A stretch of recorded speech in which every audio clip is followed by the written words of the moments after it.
Okay, so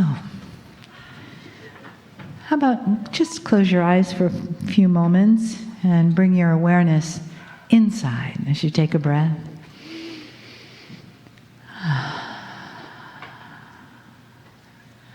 And just let your mind relax. Let your body relax.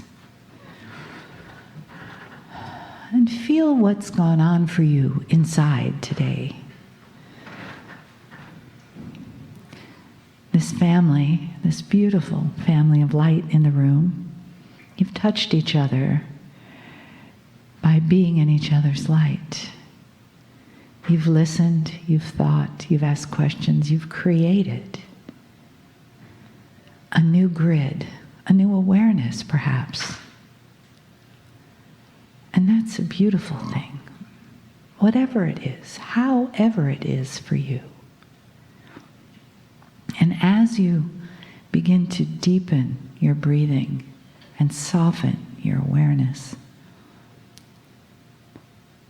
you can feel that place inside where you are receiving the honoring and the love that you are. That it doesn't live outside of you.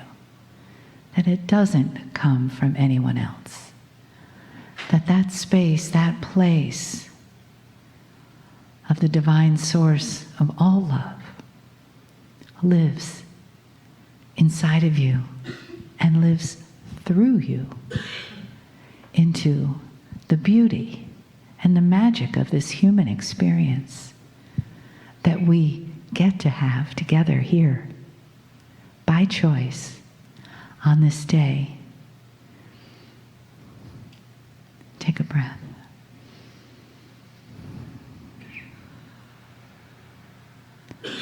And let your hearts, your minds, and your souls welcome the loving and honoring messages. So it is good day to you, huh?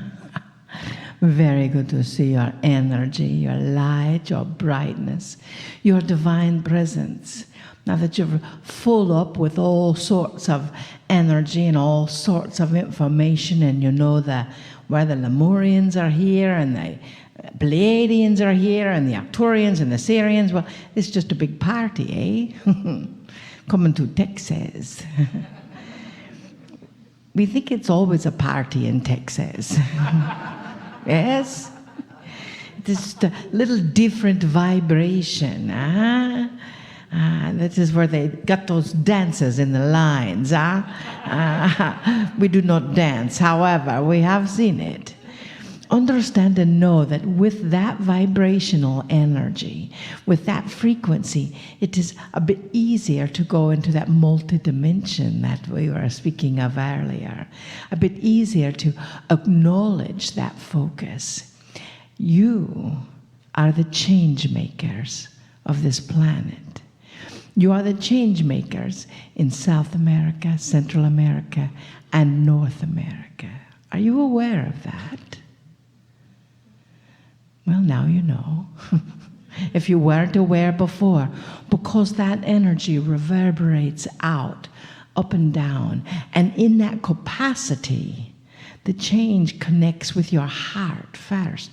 That is why we believe people are so proud that they are from Texas. And in that capacity, they acknowledge that energy. Because they come here and shift the way one thinks, the way one feels, the way one connects, and the way one acts. And so we congratulate you for that. We know that there are many here that are not from Texas. However, things will change once they have been here. You see, in that energy of change, that is the multidimensionality of it. We want you to know that that energy transcends all things. We told you a story about an elephant before, a group of elephants. May we tell you another story about the elephants? When our group, the group with the vessel Marilyn and the Joy, arrived in Thailand at the Elephant Nature Park, They went in and they saw a wondrous thing that they had never seen before. And that was a nanny elephant, which was an older elephant, and two babies. Although babies, we use that term lightly, they only weighed about 6 tons each. And these two babies were 4 and 5 years old.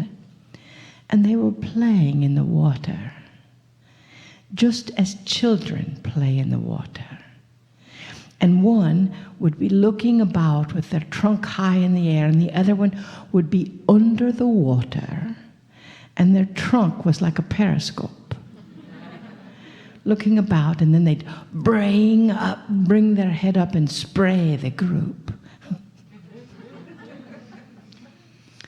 You see, that element of play is what opens the hearts of humanity. We remind you to play. Now, the little elephant, or the big elephant, that came out of the water, that had the periscope trunk, when he got out, he literally refused to go where the other elephants were going.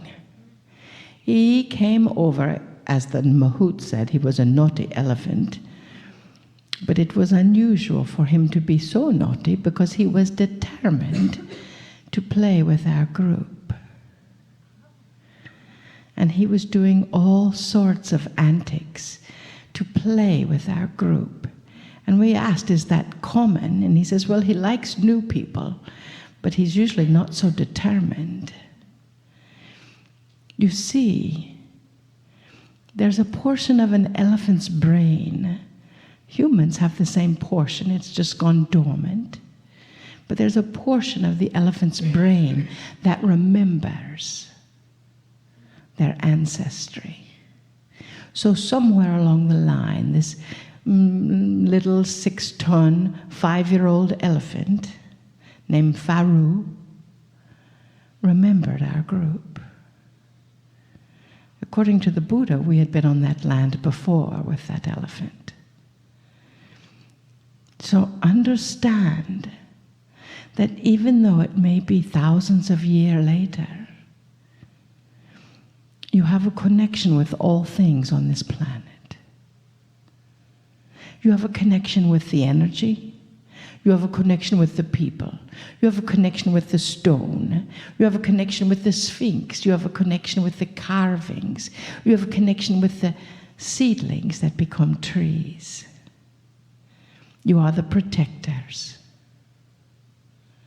You are the ones who are caring for this planet. That is why, as Kryon says, you will be finding new sources of fuel. That is why things are shifting. What an exciting time to be on this planet. How many of you wake up every day feeling that way? So we'll talk to the 20 right here. The rest of you, you might as well jump on board because you're here. Surprise. You get the opportunity every day to wake up. As the Joy said earlier, 200 million people do not. We say, celebrate that. When your feet hit the ground in the morning, celebrate. Whoopee, we woke up again. Yes. And then celebrate the fact that you can look outside.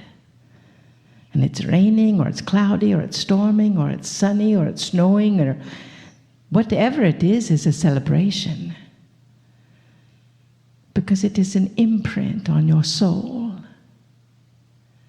And you get the opportunity to decide every day what you do with that.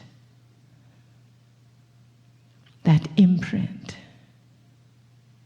You get the opportunity that if you have a job that you don't love, why? You get to find something to love about it. So you can experience it, and then maybe you'll be released with ease and grace and by choice. Or if you don't love it, then maybe you'll be released anyway and get to try something new.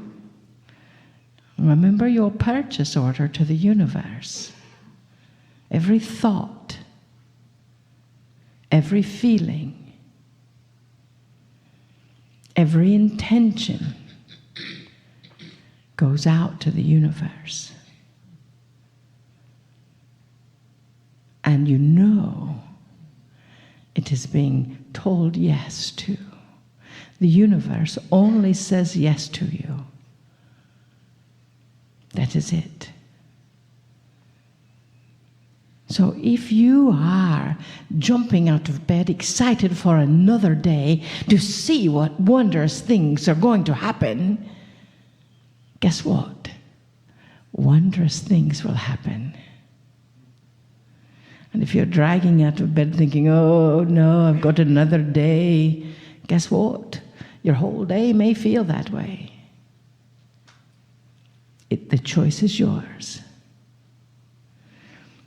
And you never know when you're going to run into a baby elephant that recognizes your energy. Or maybe a baby dog, or a baby child, or an adult child, or a grandmother or grandfather that knows your energy. And then you have the opportunity to say yes to them, as you have said yes to yourself. Dearest beings of light, as the change makers, you are paving the way. We are thankful for that. We are thankful you volunteered to come here at this point in time. We are thankful that you're each starting or continuing your spiritual practice. Right?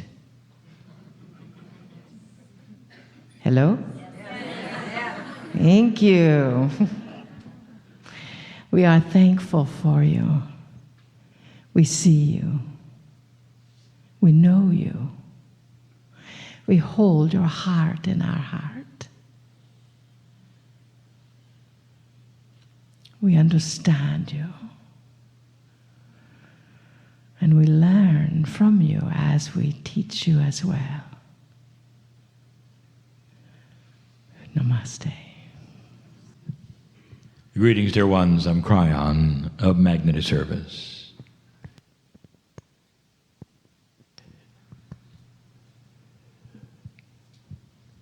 In a giant imaginary ocean, perhaps multidimensional, there is a ship. Enormous it is in this parable. And you've come across it at night and you can see. Enormity is not a good word, it's simply immense. As it pushes through the ocean, as it has for eons. It's one that as it passes you, you can see it. As high out of the water as it is below, you cannot even fathom how big it might be.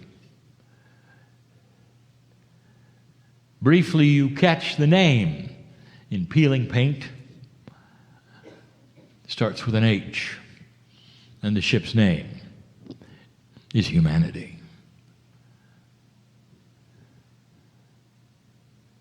The ship is sinking, I know it is, he said. Wide-eyed, a man from at least 50 cultures below the promenade. A deck that very few go to. They said, we can hear it. He was talking to one of the ship's mates who happened to be doing some maintenance. Sweeping up, as they say. And the mate said, well, is there water? And he said, there will be. We can hear it. It's creaking in an odd way. There's noises that we've never heard before. This ship is falling apart. We can hear it. We know we're so far down.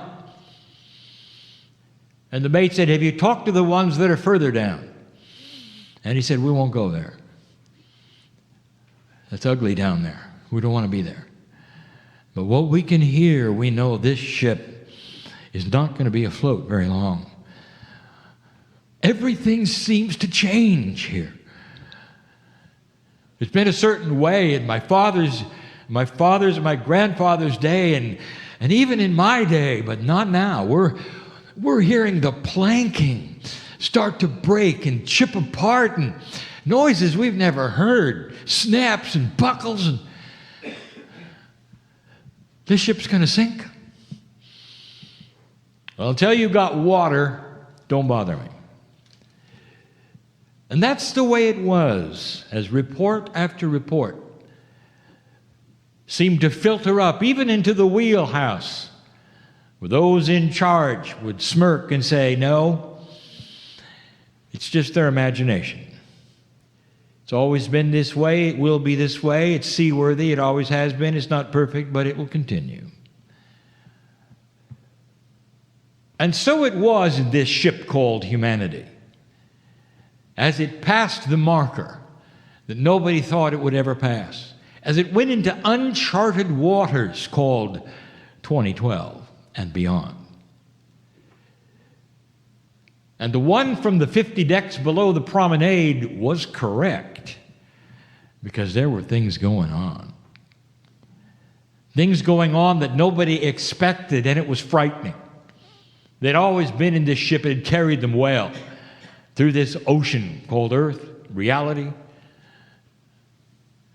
What was this they were hearing? Frightening it was. Some were getting together and talking about it. Over a period of time, there were groups involved in what they were going to do about it, because they were all hearing it. It seems like the lower decks, they heard it first, because they were in the water. And the ones down below 50, well, they didn't go there, because it was too dark to see. But then there were the ones who came from 70 decks below the promenade. You could barely recognize them. They were in cultures that were horrific, where there are things that you just don't do, where children don't live long, or if they do, they'll cut off their hands. Decks that no one wanted to see, especially the ones on the promenade. No one wanted to ever go there. But that's where they said the rats were. There are rats, and they're coming up. The skipper always knew they were rats, but he said as long as they stay below 50 down, we're fine. But now they're starting to see them on 40 below and 30 below. The rats seem to come out of nowhere. And some of the crew said, we don't have rats. This ship is not rat infested. They found out differently when the ones started screaming on the promenade that rats were there. It just seemed like the darkest of the dark coming up from the places no one wanted to go was starting to show itself in this ship. Crew members were sent to destroy the rats as fast as they could, but there were too many. Just another sign. What happens when a ship is going to sink? Well, the rats know, They're leaving the ship. Couldn't hide it after a while. That's the way rumors are. Even 50 decks below, rumors spread. They spread to the elite. And the first 5 decks, we'll call it the first world decks, they started to be aware of it. The food was tasting different. The air conditioning wasn't working as well. It was getting a little too cold. Things that had always worked seemed to be breaking. Then they got word that Deck 40 was very, very unhappy with Deck 39. Maybe not a war, but at least a revolution. Now, that hadn't happened before. They were over that. That was ancient history. 39 and 40 had made peace a long time ago. But suddenly that was threatened. There was unrest. Everything below deck 10 seemed to be starting to hear things. Now even some of the ones in deck 6 were hearing things, and the things they were hearing were not pleasant if you were on a boat. Not at all. You're hearing splitting of timbers. This ship's going to sink. Is there any water? The skipper would say. And they'd send down the crewmen and they'd say, no, there is no water. And yet something else they noticed down in steerage, the bottom of the bottom, where everybody is in control of how fast that ship goes and how that machinery works, they were all arguing.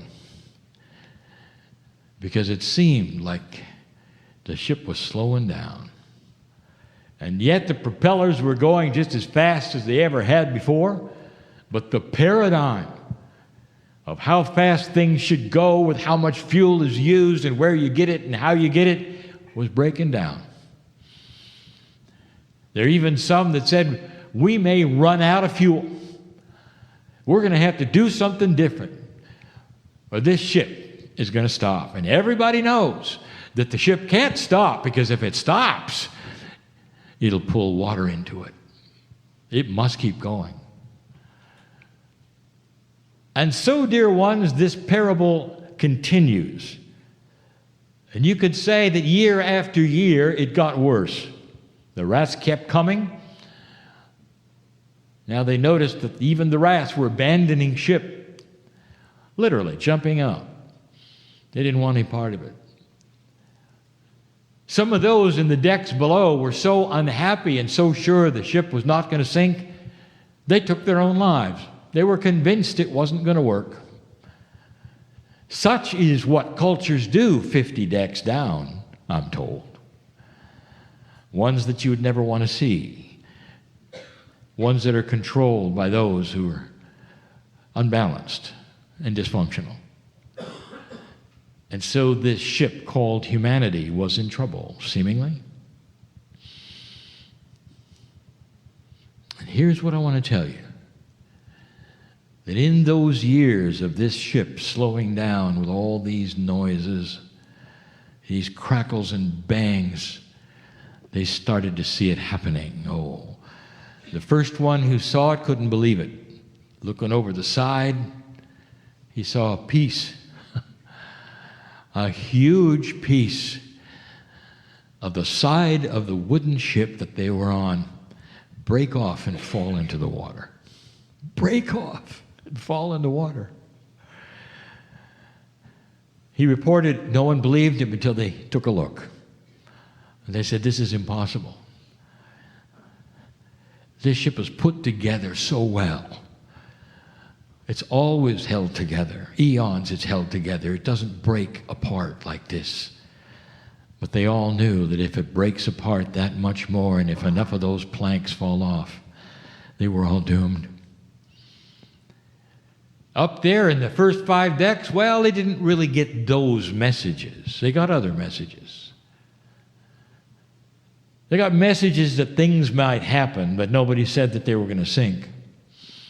And if they had, they wouldn't have believed it, because, after all, they're abundant there. They have enough. And to think that the ship called humanity might actually sink was not in their reality. But some of them saw the planks go down in the water and the wood chip off when they were up having a drink on the promenade. And that word got around too. Something's going on.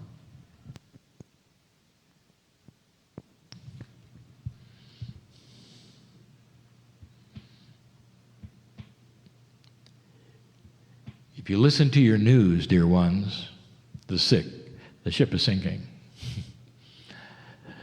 It's sinking in every single way that you're used to. And all the things that you might count on are starting to erode. That's what they would tell you. Because that's what it looks like in that dimension that humanity has always been in.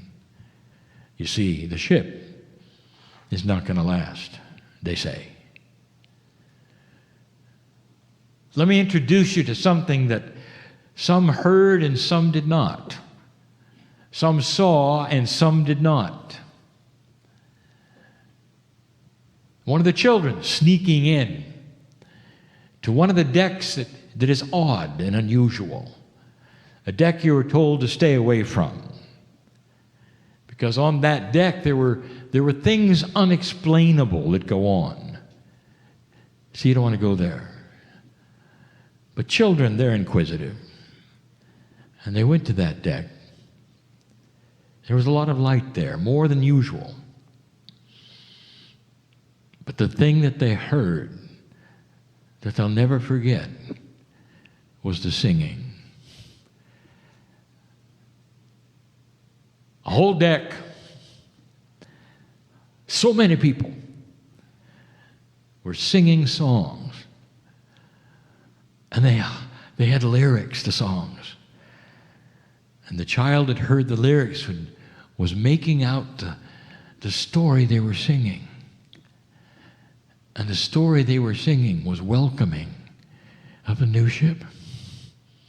Singing about the ship. Only there was no doom and gloom. And he listened carefully, and they said, "The new ship that glistens in the sun." He didn't know what to make of it. But the one singing did. What eventually happened in this parable was all of the old wood on that ship broke away. All of it. Fell into an older ocean and vanished. But what you couldn't see unless you were outside of that ship, which no one was as the pieces broke away, they exposed something else. A wonderful, brand new, shiny surface that all the time had been there but not revealed, had been there waiting for the old to break off when it was time.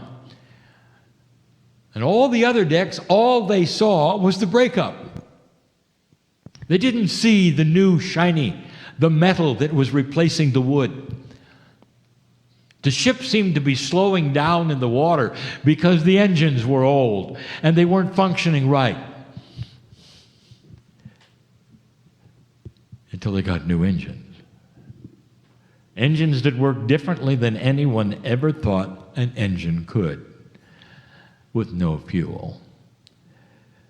Slowly, this ship revealed itself, this humanity, and it actually renewed, almost like it was biological, like it was a body that rejuvenated itself, but it never had, and no one expected it ever would.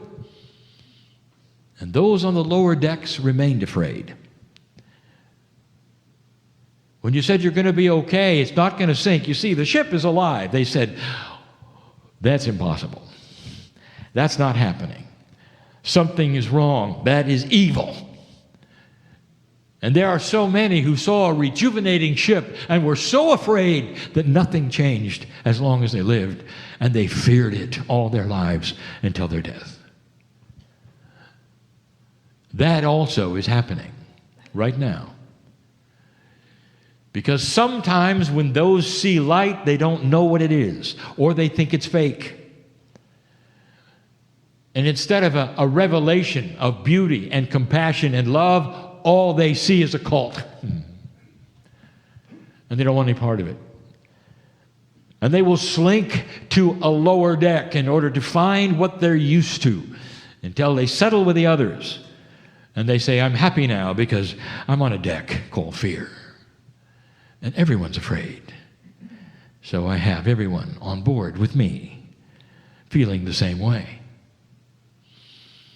Slowly, the deck started isolating themselves into those who were believing it and seeing it and those who were not. those who were afraid and will always be afraid, and those who would deny what was actually happening before their eyes. The rats all left, all of them. Nobody wanted to go to those decks below 50. But now it seemed to be okay, because those decks below 50, they were starting to clean themselves up. They're below the water line, all of them. And they realized there was no water. It's interesting, is it not, that the ones that were in so much filth and horror were some of the first to come out of it. I have just painted a picture of a new reality, of a new society and a new humanity for the next 300 years. Things are going to happen that you don't expect. Finally, the skipper, who had always been in charge of skippering this ship, his family, those before him, resigned. Because he said, I don't know how to operate the ship. It seems to be operating itself. Higher consciousness is like that. It doesn't need the kind of leadership of an old earth. You haven't seen it yet, and you don't know what you don't know. But higher consciousness, in coherence, is a consciousness that runs itself in a very, very functional way.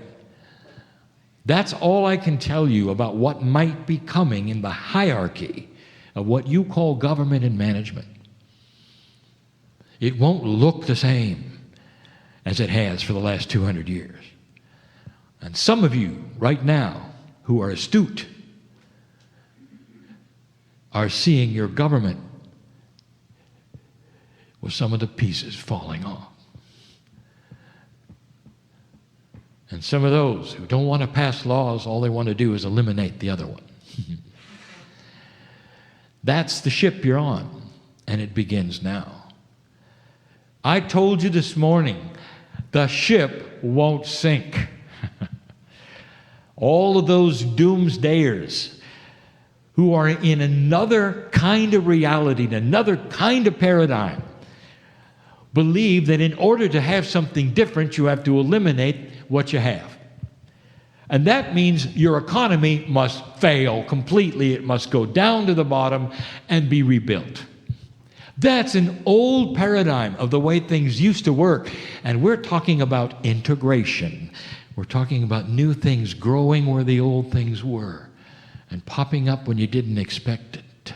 We're talking about the old things slinking away into that dirty ocean as they should. We're talking about new revelations and light appearing where you wouldn't think it would, 50 decks below or more. We're talking about things that no one has predicted. No one. Because you cannot predict what you can't see in another dimensionality, which is a higher consciousness. We said it before. Low consciousness cannot look up to a higher one. Once you're higher, you can look down. But because you don't know what you don't know, you can't see it. And I just gave it to you. That is what this shift is about. And in the decades to come, you're going to see a lot of this. And I'll ask you, in this room, those listening to this, in this parable, what deck are you going to be on? Are you going to be on the deck of fear? Are you going to be the ones that said, I knew it. All these rats, they were always there. They're going to eat us alive. They're coming for us. I always knew it. I always knew they were there. The worst of the worst is happening, and we're trapped on this deck. Woe is me. And you know who I'm talking about. Because they're everywhere.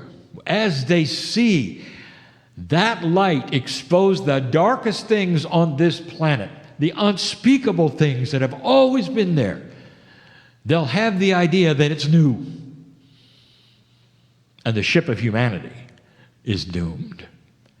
And they won't see it as it is. The exposure of something that has always been there. The exposure of something that will vaporize because light does that. That cannot exist in a higher consciousness on a ship that's starting to renew itself and becoming stronger and faster and different. I don't think any of you are going to miss this parable or what it means or how it works. But human nature has choices. To accept it, to understand it, to work beyond it, to be stuck in it, to fear it, all of those things, that's your choice. Meanwhile, I'll tell you, the old souls of this planet are singing with lyrics about this new ship.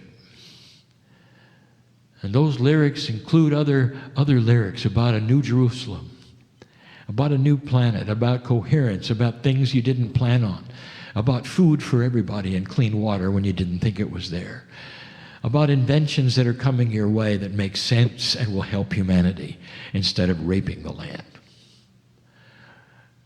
This is the potential. It's why I am here, giving you these messages from the creative source. Because these are the messages that have happened before in other societies who've gone through exactly what you're going through. Oh, dear ones, free choice is interesting. And in this planet and in these cultures interfacing one another, anything can happen. 2 steps forward, a step back, another step forward. This is up to you. How fast it goes is your decision. It's not coming from the stars. It's not coming from the creative source. And that is why I am here, to inform the souls that will listen, not to fear, to hold the light, and to be part of a new ship. You're coming back. You may not think so, but you are. You won't miss this party. You created it. You're not going to miss the graduation. And as you come back, dear ones, you're going to remember. And you're going to know early what's going on. And you're going to join this choir that sings about a new energy, that sings about a coherence of love and compassion that's different than anything that you've ever seen, that starts to change institutions and the way they think, the way they work. Now, let me make this clear. This has nothing to do with the New Age. It has nothing to do with spiritual systems. All of those things will change accordingly. This has to do with the general population of Earth, who will start to feel these things, be part of these things, and under the guidance of those who seem wiser and more loving and kinder, called the old souls. And these are the ones I'm talking to. I want you to hold this vision, because what you're doing today is just the beginning. Be ready for those who are going to race up from the other decks and tell you the ship is sinking. Be ready. And when they do, I want you to recognize them for who they are and the fear they're in and the dimensionality they're in. And I want you to love them, hold them, and comfort them, and tell them not everything is as it seems. This is your job. You wonder why you're here? To hold this light of this planet, no matter what you do. Whether you're simply going to work or simply raising a family or your grandchildren. You're interfacing with other humans, many of whom are afraid. And this is what you do. You don't have to write a book. You don't have to run for Congress. You just have to hold this light. And even though you don't know the words, you can sing the song about the new ship that's being created right at your feet. And so it is.